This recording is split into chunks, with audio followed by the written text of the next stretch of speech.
Bachurim, concernant l'interdiction de cuire pendant Shabbat, il faut savoir que cette interdiction ne concerne pas seulement les aliments qu'on a rendus aptes à la consommation grâce à la cuisson.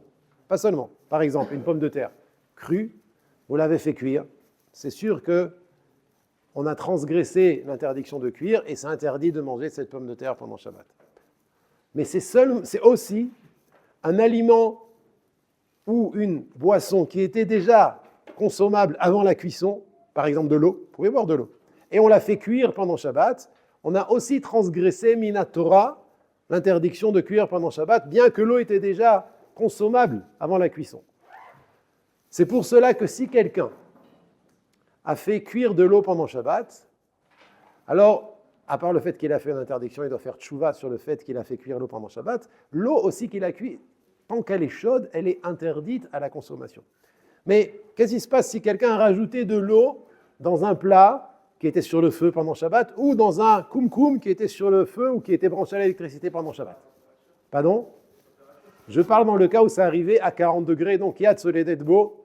Alors la question elle est, qu'est-ce qui se passe s'il a rajouté de l'eau? Rajouté de l'eau. Il y avait déjà de l'eau. Alors la halakha dit comme ça. Il y a trois possibilités.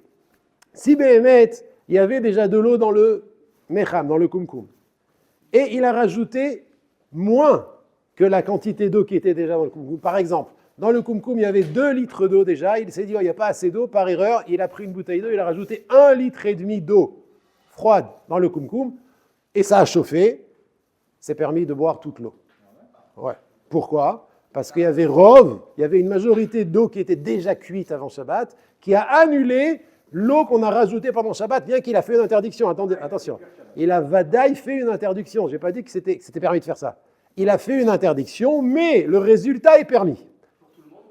Même pour lui. Même pour lui. Grand chidouche. Par contre, s'il y avait, on va finir le cas inverse, il y avait 1 litre d'eau dans le koum-koum, et il a rajouté 2 litres d'eau et tout a chauffé, alors non seulement il a fait une interdiction pendant Shabbat, mais là ça sera même interdit pour tout le monde d'utiliser l'eau. Pourquoi? Parce qu'il y avait un rov d'eau qui a cuit, il y a un rov d'eau qui a cuit pendant Shabbat, donc c'est assourd d'en profiter jusqu'à Motsai Shabbat. Troisième possibilité, quelqu'un a vu pendant Shabbat que son plat était sur le feu, il était en train de brûler, alors il s'est dit, je prends de l'eau. Il a pris de l'eau, il a rajouté dans le plat, et grâce à ça, ça a évité le fait que le plat brûle. Ça sera aussi interdit à la consommation, parce que l'eau qui a cuit a sauvé la situation. Je vous souhaite un bon Shabbat.